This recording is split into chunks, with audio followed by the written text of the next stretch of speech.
नमस्कार दोस्तों, मेरा नाम है दलीप सिंह तोमर और आज अपन बात करने वाले हैं ईस्ट इंडिया कंपनी की। ईस्ट इंडिया कंपनी का जो अपना संवैधानिक विकास रहता ना, इस पर अपन बात करने वाले हैं। तो शुरू करते हैं अपने वीडियो को और अपन जानते हैं कि किस प्रकार से ईस्ट इंडिया कंपनी का जो संवैधानिक विकास रहता है वो किस प्रकार से रहता है। सबसे पहले अपन बात करें, इसको संवैधानिक विकास बोला क्यों जाता है। सीधी सी बात, इसको संवैधानिक विकास क्यों बोला जाता है? तो इसको संवैधानिक विकास इसलिए बोला जाता है क्योंकि ये जो अधिनियम पारित किए जाते हैं, इन्हीं में से कुछ न कुछ चीज़ें लेकर के हमारा संविधान तैयार किया गया है। हमारे संविधान तैयार करने में इनकी बहुत मदद ली जाती है, इन अधिनियमों की। इसलिए कहा जाता है कि भारत का जो संवैधानिक विकास है वो इन्हीं अधिनियमों से शुरू हो जाता है। अब इनकी ज़रूरत क्यों पड़ी? सीधा सा सवाल है, इनकी ज़रूरत क्यों पड़ी? तो संवैधानिक विकास क्रम में जो अधिनियम लाए गए, पहले तो जो लाए गए 1757 से लेकर के 1858 तक के जो एक्ट लाए गए, उन एक्टों को तो लाया गया था ईस्ट इंडिया कंपनी को कंट्रोल करने के लिए, या फिर कहे ईस्ट इंडिया कंपनी का जो शासन था, ईस्ट इंडिया कंपनी को संभाल दिया गया था। ईस्ट इंडिया कंपनी शासन संभाल रही थी तो उसको प्रशासन का काम दे दिया गया और वो संभाल रहे थे। तो कह सकते हैं कि पहला काल जो रहता है वो रहता है ईस्ट इंडिया कंपनी का, और दूसरा जो काल रहता है वो रहता है ब्रिटिश क्राउन का, या फिर कहें ब्रिटिश सरकार का, डायरेक्ट ब्रिटिश सरकार का अपन कह सकते हैं। तो अब अपन बात करें कि ये जो एक्ट लाए गए, शुरुआत में जब इनको लाया गया तो क्यों लाया गया? क्योंकि ईस्ट इंडिया कंपनी भ्रष्ट हो चुकी थी। ईस्ट इंडिया कंपनी इतनी भ्रष्ट हो चुकी थी कि यहाँ के जो लोग थे वो भारतीय लोगों से रिश्वत लेते थे। यहाँ के जो लोग थे वो भारतीय लोगों से रिश्वत लेते थे, भारतीय लोगों से उपहार लेते थे। भारतीय जो व्यापारी लोग थे उनसे निजी जो होता है वो व्यापार किया करते थे, उनसे रिश्वत वगैरह लिया करते थे। तो कह सकते हैं कि ईस्ट इंडिया कंपनी के अधिकारी और कर्मचारी भ्रष्ट हो चुके थे। वो लोग भारतीय लोगों से रिश्वत लेते थे, उपहार लेते थे और अपना निजी व्यापार किया करते थे। इसीलिए ईस्ट इंडिया कंपनी को कंट्रोल करने की ज़रूरत पड़ती है। दूसरी बात, ईस्ट इंडिया कंपनी के लोग यहाँ पर इतना धन कमा लेते हैं और फिर अपने देश में जाकर के ये अपना अमीरी दिखाते हैं, अपनी जो अमीरी है वो वहाँ पर प्रदर्शित करते हैं लोगों के सामने।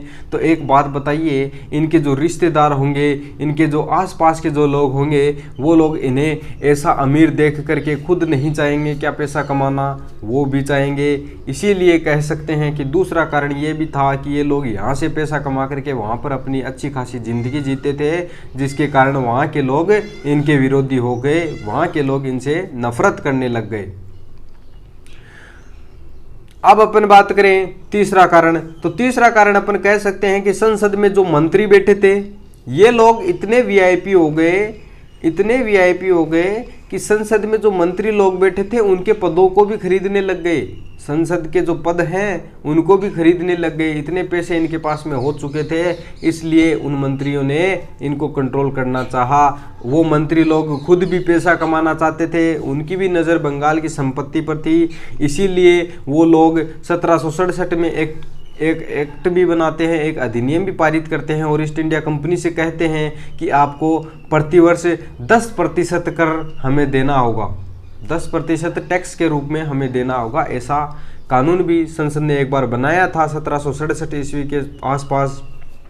तो ये थी कुछ जानकारियाँ जिसकी वजह से अधिनियम पारित करने पड़ते हैं। पहला कारण, ईस्ट इंडिया कंपनी के अधिकारी और कर्मचारी भारतीय लोगों से रिश्वत लेते थे, भारतीय लोगों से उपहार लेते थे, अपना निजी व्यापार करते थे। ठीक है, इसी वजह से ज़रूरत पड़ती है इस एक्ट को लाने की। दूसरा कारण अपन कह सकते हैं कि ये लोग वहाँ पर जाकर के अपनी अमीरी दिखाते थे, जिसकी वजह से वहाँ के जो लोग थे वो इनसे नफरत करने लग जाते हैं। तीसरा कारण था, ब्रिटिश संसद में जो मंत्री लोग बैठे थे वो मंत्री लोग भी धन कमाना चाहते थे। इसीलिए उन मंत्रियों ने इनको कंट्रोल करना चाहा और वो मंत्री लोग भी यहाँ पर पैसा कमाना चाहते थे, जिसके लिए उन्होंने एक बार 1767 ईस्वी में ईस्ट इंडिया कंपनी को कंट्रोल करने के लिए उस पर कर भी लगाया गया था। और चौथी बात अपन कह सकते हैं कि ईस्ट इंडिया कंपनी के अधिकारी और कर्मचारी तो अमीर होते गए और ईस्ट इंडिया कंपनी डूबती चली गई, ईस्ट इंडिया कंपनी दिवालिया होती चली गई। और अंत में अगर अपन बात करें तो ईस्ट इंडिया कंपनी को इंग्लैंड से पैसा उधार भी लेना पड़ता है। इस कारण देखा गया कि ईस्ट इंडिया कंपनी पर कंट्रोल स्थापित करना जरूरी हो गया था, क्योंकि कंपनी डूब रही है, कंपनी तो डूब रही है और अधिकारी लोग अमीर होते जा रहे हैं, इसलिए यहाँ पर ज़रूरत पड़ती है संवैधानिक विकास के। ये जो एक्ट है, ये जो अधिनियम है, ईस्ट इंडिया कंपनी को कंट्रोल करने के इनकी ज़रूरतें पड़ती है। अब बात करते हैं अपन, सबसे पहला जो एक्ट लाया गया था वो लाया गया था 1773 में। कब लाया गया? 1773 में जो पहला एक्ट है वो लाया गया। और उस एक्ट का नाम क्या था? तो उस एक्ट का नाम था रेगुलेटिंग एक्ट। रेगुलेटिंग एक्ट उसको कहा गया। और रेगुलेटिंग एक्ट क्यों कहा गया भाई? क्योंकि कंपनी को रेगुलेट करना था, कंपनी को रेगुलेट करना था, इसलिए इसे रेगुलेटिंग एक्ट कहा गया। उस समय तत्कालीन जो प्रधानमंत्री हुआ करते थे वो हुआ करते थे लॉर्ड नॉर्थ। तो लॉर्ड नॉर्थ के द्वारा यह जो एक गुप्त समिति बनाई गई थी, उसी गुप्त समिति की सिफारिश पर ईस्ट इंडिया कंपनी को कंट्रोल करने के लिए 1773 का रेगुलेटिंग एक्ट लाया जाता है। और इस रेगुलेटिंग एक्ट के दो प्रमुख उद्देश्य रह जाते हैं। तो दो प्रमुख उद्देश्य कौन कौन से रह जाते हैं? पहला उद्देश्य, ईस्ट इंडिया कंपनी के अधिकारी और कर्मचारी जो थे वो भारतीय लोगों से क्या कर रहे थे? निजी व्यापार कर रहे थे, उनसे रिश्वत ले रहे थे, उनसे उपहार ले रहे थे। ये 3-4 बातें थी। तो रिश्वत ले रहे थे, निजी व्यापार कर रहे थे, उपहार ले रहे थे, तो इसलिए इनको कंट्रोल करना था। तो पहली बात, उनका उद्देश्य यही था। उस गुप्त समिति का सिफारिश पर जो उद्देश्य निर्धारित किए गए वे यही थे कि ईस्ट इंडिया कंपनी के अधिकारी और कर्मचारी जो भ्रष्ट हो चुके हैं उन पर कंट्रोल करना है। और दूसरी बात क्या थी? तो उस समय दूसरी बात थी, तीनों प्रेसिडेंसियों के जो अधिकारी थे वो आपस में लड़ झगड़ रहे थे। तीनों प्रेसिडेंसियों में आपस में समन्वय स्थापित नहीं था। तो उनमें समन्वय, उनमें सामंजस्य, एक साथ मिलकर के काम करे, ऐसा सामंजस्य स्थापित करने के लिए यहाँ पर 1773 के रेगुलेटिंग एक्ट की जो उद्देश्य है वो रखा जाता है। तो दो उद्देश्य रखे गए जिसके वजह से 1773 का रेगुलेटिंग एक्ट लाया गया। पहला, कंपनी के जो जितने भी अधिकारी है वो भ्रष्ट हो चुके थे उन पर कंट्रोल करना। दूसरा, दोनों की दोनों जो प्रेसिडेंसियाँ थी उनको क्या करना?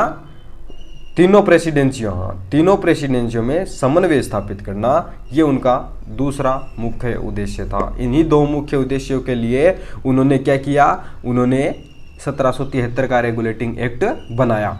अब बात करते हैं इस रेगुलेटिंग एक्ट की।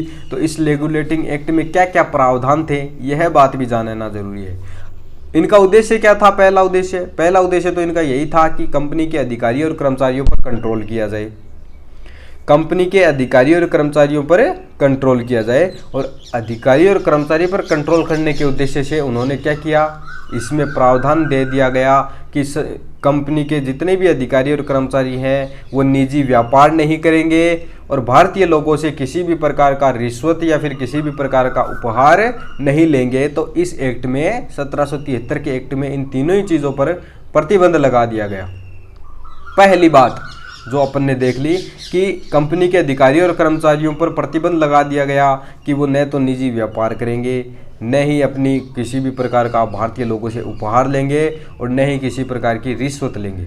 लेकिन इसमें थोड़ी सी छूट दे दी गई कि अगर किसी का रक्त संबंध है, किसी का रिलेशन है, तो वो व्यक्ति यहाँ से उपहार ले सकता है, बाकियों को उपहार लेने की अनुमति नहीं दी गई। तो यहाँ पर ये प्रतिबंध लगा दिया गया ईस्ट इंडिया कंपनी के अधिकारी और कर्मचारियों पर। दूसरी बात, यहाँ पर सुप्रीम कोर्ट की स्थापना की जाती है। यहाँ पर ईस्ट इंडिया कंपनी के जो अधिकारी थे उनको तो कंट्रोल कर लिया गया और कुछ और भी मुद्दे लिए गए कि ईस्ट इंडिया वहाँ पर जो बंगाल जो अपना है, वहाँ बंगाल में सुप्रीम कोर्ट की स्थापना की जाती है। अब ये सुप्रीम कोर्ट किस प्रकार का था? क्या भारत के जैसा सुप्रीम कोर्ट था क्या? तो यहाँ पर एक मुद्दा ये भी उठ जाता है कि क्या वो उस टाइम का जो सुप्रीम कोर्ट बनाया गया ब्रिटिश सरकार के द्वारा और आज अपना जो सुप्रीम कोर्ट है वो एक जैसे हैं क्या? नहीं, एक जैसे नहीं है। क्यों नहीं है? क्योंकि भारत में जो अंतिम अपील की जा सकती है वो की जा सकती है सुप्रीम कोर्ट में। लेकिन उस समय जो 1773 के रेगुलेटिंग एक्ट में जो बनाया गया था सुप्रीम कोर्ट, उस सुप्रीम कोर्ट के ऊपर एक प्रीवी काउंसिल हुआ करती थी। तो अपन अंतिम अपील के लिए प्रीवी काउंसिल में जा सकते थे, अपने क्या कर सकते थे, अंतिम अपील के लिए प्रीवी काउंसिल में जा सकते थे। तो कह सकते हैं कि सुप्रीम कोर्ट के ऊपर भी कोई और था, लेकिन आज का जो अपना सुप्रीम कोर्ट है उसके ऊपर कोई नहीं है। तो दोनों में डिफरेंस हो जाता है। अब सुप्रीम कोर्ट की स्थापना कब की जाती है? 1773 के रेगुलेटिंग एक्ट के तहत 1784 ईस्वी में सुप्रीम कोर्ट की स्थापना की जाती है। तो कब की जाती है? 1784 ईस्वी में सुप्रीम कोर्ट की स्थापना की जाती है और प्रथम जज रखे जाते हैं सर एलिजा इम्फे को। सर एलिजा इम्फे को प्रथम जज रखा जाता है और उनकी सहायता के लिए 3 सदस्य और नियुक्त किए जाते हैं, 3 न्यायाधीश और नियुक्त किए जाते हैं। तो कह सकते हैं कि सुप्रीम कोर्ट की पहली बार जब स्थापना की गई थी उस समय 4 न्यायाधीश हुआ करते थे। उसका जो मुख्य न्यायाधीश था वो था सर एलिजा इम्फे, और उसके अलावा चेम्बर्स, लिमेंस्टर और हाइड, ये 3 और व्यक्ति थे जो लोग यहाँ पर न्यायाधीश के रूप में नियुक्त हुए थे पहली बार 1773 के रेगुलेटिंग एक्ट के तहत 1774 में। 1774 में इनका जो है वो नियुक्ति की गई थी। अब एक चीज़ और रह गई, बंगाल का जो गवर्नर था, प्रेसिडेंसियों में समन्वय स्थापित करना भी उनका उद्देश्य था ना, तो उसी उद्देश्य के तहत उन्होंने क्या किया, बंगाल के गवर्नर का जो पद था उसे गवर्नर जनरल में बदल दिया गया और गवर्नर जनरल के अधीन बम्बई और मद्रास प्रेसिडेंसियों को रख दिया गया। उस समय 3 प्रेसिडेंसियाँ हुआ करती थी, बंगाल, मद्रास और बम्बई, ये 3 प्रेसिडेंसियाँ हुआ करती थी। और इन्हीं तीनों प्रेसिडेंसियों में सामंजस्य स्थापित करने के उद्देश्य से बंगाल का जो गवर्नर था उस पद को गवर्नर जनरल में बदल दिया जाता है और उसी गवर्नर जनरल के अधीन बम्बई और मद्रास के गवर्नरों को रख दिया जाता है। तो बम्बई और मद्रास की प्रेसिडेंसी को गवर्नर जनरल के अधीन कर दिया जाता है। तो यहाँ भी एक काम यह भी किया जाता है और एक कोर्ट ऑफ डायरेक्टर की स्थापना की जाती है। निदेशक मंडल की स्थापना भी यहीं पर की जाती है 1773 के रेगुलेटिंग एक्ट के तहत, और इसमें 24 सदस्य रखे जाते हैं। 1773 का जो रेगुलेटिंग एक्ट था उसमें कोर्ट ऑफ डायरेक्टर्स, जिसे निदेशक मंडल के नाम से जाना जाता है, तो निदेशक मंडल की स्थापना की जाती है जिसमें 24 सदस्य नियुक्त किए जाते हैं। प्रतिवर्ष 1/4 सदस्य, मतलब प्रतिवर्ष 25% सदस्य रिटायर होंगे और ब्रिटिश सरकार का इसके तहत कंपनी पर नियंत्रण रहेगा। सेना, प्रशासन तथा राजस्व की जानकारी यह जो कोर्ट ऑफ डायरेक्टर है वो किसको देगा? ब्रिटिश सरकार को देगा। ब्रिटिश संसद को ये बताएगा। सेना, प्रशासन और राजस्व से संबंधित जितनी भी जानकारी है वो वहाँ पर निदेशक मंडल को देना अनिवार्य कर दिया गया है कि ब्रिटिश सरकार को ये चीज़ें उपलब्ध करवाएगा। क्या क्या करवाएगा? सेना, प्रशासन और राजस्व, ये 3 चीज़ों का जो काम था वो सारा का सारा ब्रिटिश सरकार को बताएगा। तो ये था 1773 का रेगुलेटिंग एक्ट, जिसको अपन ने पढ़ा, जाना। क्या क्या था? सुप्रीम कोर्ट की स्थापना की जाती है, प्रथम गवर्नर जनरल बनाया जाता है और गवर्नर जनरल के अधीन क्या कर दिया जाता है? बम्बई और मद्रास की प्रेसिडेंसियों को रख दिया जाता है। तो जो प्रथम गवर्नर जनरल जो बनाया गया था वो कौन था? तो उसका नाम था वॉरेन हेस्टिंग। और वॉरेन हेस्टिंग के लिए, जो गवर्नर जनरल बना, उसके लिए एक कार्यकारिणी परिषद भी बनाई जाती है जिसमें 4 सदस्य रखे जाते हैं। कार्यकारिणी परिषद भी बनाई जाती है गवर्नर जनरल के लिए, जिसके लिए 4 सदस्य भी रखे जाते हैं। उस कार्यकारिणी परिषद में 4 सदस्य होते थे। तो पहला काम अपन ने देख लिया, गवर्नर को गवर्नर जनरल में बदल दिया गया। बम्बई और मद्रास की जो प्रेसिडेंसियां हैं उनको अधीन कर दिया गया। दूसरा काम कोर्ट ऑफ डायरेक्टर की स्थापना की गई। तीसरा काम सुप्रीम कोर्ट की स्थापना की गई। तो ये 3 जो काम थे, मुख्य काम थे, वो इसमें किए गए। और चौथा काम था अधिकारियों और कर्मचारियों के रिश्वत, उपहार और निजी व्यापार पर प्रतिबंध लगाना। तो ये थे छोटे मोटे कुछ काम जो 1773 के रेगुलेटिंग एक्ट में किए गए। तो ये जो काम थे वो 1773 के रेगुलेटिंग एक्ट में किए गए। अब बात करते हैं अपन इनके अलावा 1781 के रेगुलेटिंग जो एक्ट है, या फिर कहें 1781 का जो एक्ट लाया गया उसे संशोधनात्मक एक्ट कहा जाता है।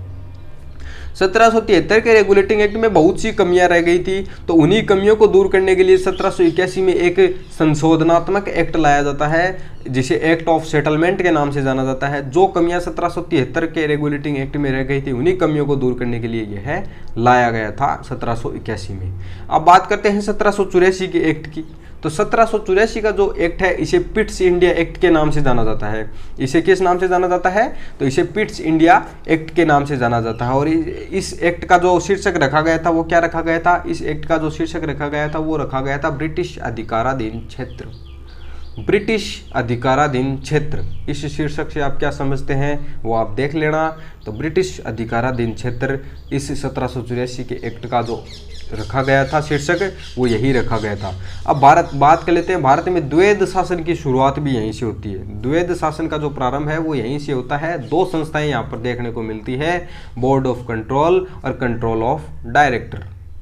बोर्ड ऑफ कंट्रोल और कंट्रोल ऑफ डायरेक्टर BOC और COD के नाम से दो संस्थाएं यहाँ पर देखने को मिलती है। बोर्ड ऑफ कंट्रोल जो थी वो नागरिक, सैन्य तथा राजस्व के मामले संभाल रही थी, बल्कि कोर्ट ऑफ डायरेक्टर थे उसको व्यापारिक मामले संभालने को दे दिए गए थे।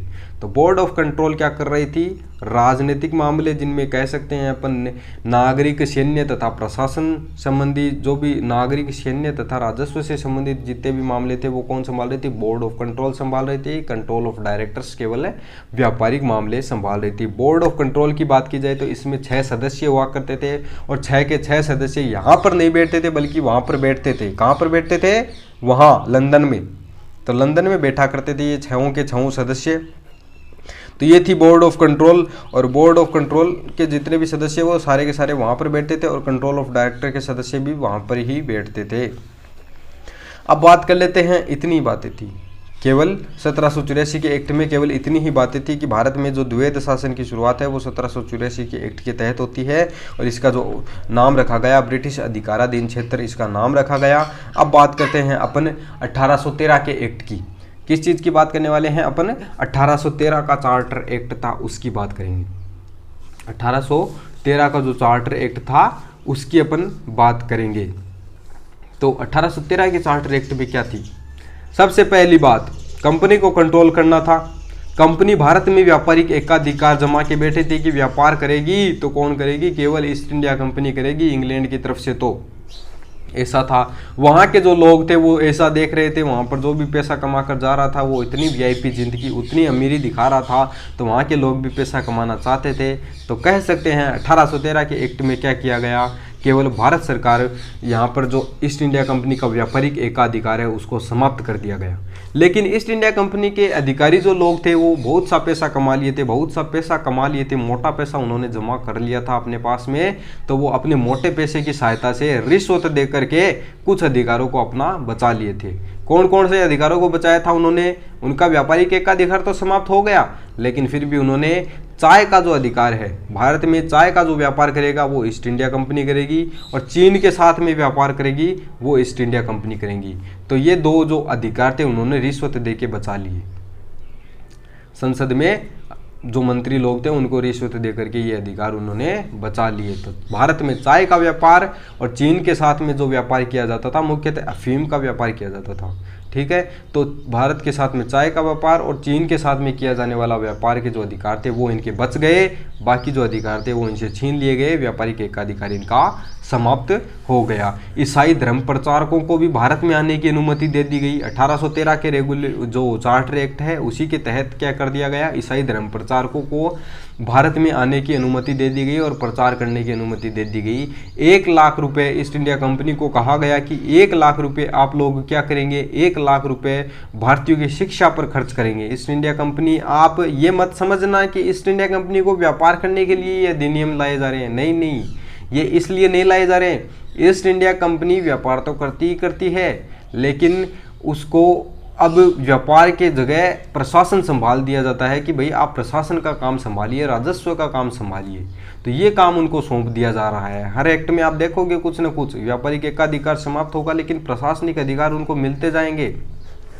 तो यहाँ पर क्या प्रशासनिक अधिकार उनको मिले, तो यहाँ पर देख सकते हैं कि उनका जो व्यापार था, व्यापारिक एकाधिकार था, उसको समाप्त कर दिया गया। चीन के साथ में व्यापार और भारत के साथ में चाय का जो व्यापार था उनका अधिकार उनका बचा रहा। ईसाई धर्म प्रचारकों को भारत में प्रचार करने के लिए भेज दिया गया और यहाँ पर जो शिक्षा पर 1 लाख रुपए खर्च करना ईस्ट इंडिया कंपनी को बताया गया था कि भाई आप लोगों को 1 लाख रुपए शिक्षा पर खर्च करना है।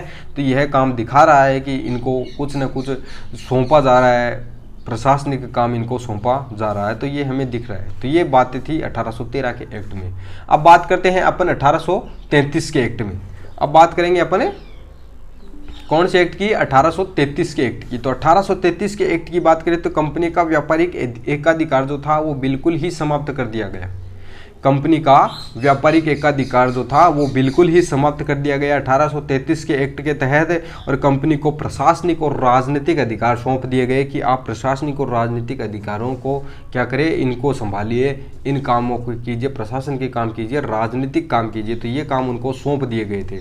अब बात कर लेते हैं बंगाल तथा मद्रास के जो गवर्नर थे उनको भी कुछ विषयों पर अधिकार बनाने की या फिर कई कानून बनाने की जो छूट है वो दे दी गई थी। उनको भी अधिकार दे दिए गए कि आप लोग भी कानून बना सकते हैं। और प्रथम विधिक आयोग की स्थापना की जाती है मैकाले की अध्यक्षता में। और बात करें शिक्षा का जो माध्यम जो है वो अंग्रेजी रखा जाएगा, यह बात भी मैकाले ने ही कही थी 1833 के एक्ट के तहत। अपन जान सकते हैं इस बात को भी।